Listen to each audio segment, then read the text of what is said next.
Yo, what's up, everyone? It's your boy Looney, and today we're breaking down another brutal red day in the market. The conflict in the Middle East is intensifying. The US is starting to get more directly involved, and now we're seeing warnings telling people to leave both Tehran and Tel Aviv, which is not a good sign. But before we get into my portfolio and what I'm doing, I do want to do a quick shout out to the Discord. It is free to join. And then I also have a premium version, $8 a month, and you get access to one-on-one coaching, trade alerts like I'm going to go over right now, and a course, a selling options course. I do giveaways as well. You can check it out. All links to it will be in the description. But yes, my entire portfolio is red on the day. Stocks are bleeding. Crypto is tanking. Bitcoin is down. Everything is pretty much down. We're definitely in a risk off mode across the board. But for me, I still see this as a time to execute. I'm not panicking. You could see my buying power has gone down. I was at 5,000 buying power, now at 2,000. So I just want to walk you through what I use that cash on and what I'm doing and how I'm adjusting. So first is I'm still dollar cost averaging, same as always, whether it's red or green. I am sticking to a plan. I added a few today. So if we go to my crypto, I do my $3 a day. Let's just look at Ethereum, but a lot of these other ones are very similar. But Ethereum, $3 today, very small amounts in case we do see further dips. But I have this auto set, so I put $3 a day. And other crypto, I am doing that same thing with Bitcoin and Dogecoin. I have taken profits pretty strategically now that we see this massive dip.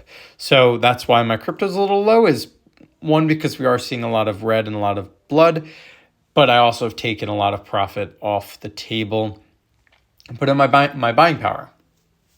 So nothing aggressive, just small DCA ads, especially in positions I already like, and where I can get my average cost some room, to give me some room on that.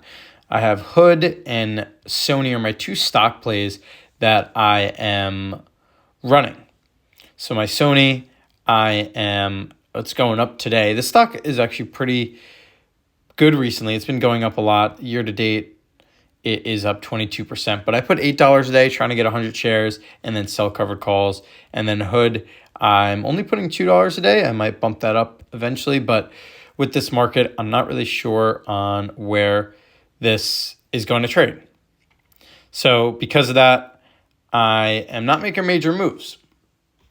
Now, second is some trades that I gave out to my Discord, and what I'm doing is I'm selling puts. But I am using a lot lower deltas. I'm not going crazy. I'm not trying to get assigned as aggressively. And I'm targeting that lower delta of that 25 to 30, and I'm playing it safer. That doesn't mean I'm not going to get assigned, but I am decreasing a little bit, maybe even now to 15 to 20. I just opened up this $8 put, gave it to my Discord, and this one is at 17 delta. I think I opened this one today. Today is the 17th. So yeah, I opened this one today, 17 delta. That doesn't mean I can't get a sign. There is still a chance, but just low delta, just get some skin in the game in case we do see some retracement or some upside. And I believe I did another sell put on Mara, this one as well today. And this one a little bit higher delta at that 0.2. Probably should have gone a little lower, but the one lower would have been too low of a delta. But overall, just lower deltas. I do know that volatility has spiked today, so at least I know that I have some confirmation that I am doing it on a volatile day or a red day. So at least that strategy is good. But overall, I don't know if it's going to continue to go down, which it might. And because of that, I am not deploying all my cashes. But with the red days and volatility being up, premiums are a little inflated. They're a little up. So I can get paid without reaching as far up the risk ladder. I can go those lower deltas.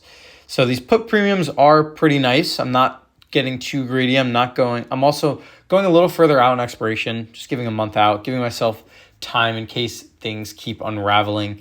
So no, I'm not really chasing anything. I'm not selling puts on names I don't want to own. I still want to own Riot, SoFi, Mara, and a few others. I am not running any on SoFi right now because I acquired it at $11, and I'm not looking to get it unless I go below that $11. And that's just personal preference. That doesn't mean it's a bad time to sell puts on SoFi, but that's just a personal preference with my portfolio. And yes, I am doing a little bit of covered calls and I have to roll them. I might have to adjust them a little bit, but they're in a better scenario. If we go to my options, because of my covered calls, I am up $400 on the day today. So that is really good. So with the price dropping, they're starting to move out of the money or getting close to the money. This 9.5 is kind of teetering there, but overall, better scenario with the options. I'm not as much management, not as much worry with getting assigned, but overall, my portfolio has taken a hit. These aren't perfect hedges. I do have some credit spreads, call credit spreads, that are a bearish strategy. So those are my hedges, very small positions, but I did those because I noticed things were getting a little overbought, not because of the recent news. So yes, we did see a red day, but I did stick to my plan. I am sticking to my original plan. The plan I've always had, the same strategy, adjusting risk, selling puts, DCA slowly, and letting volatility just work for me, not against me. And if you want to see these put plays in real time, hop in the Discord. It is free to join. And if you want full access to the trade alerts and coaching, that's $8 a month. Stay focused, stay patient, and stay ready.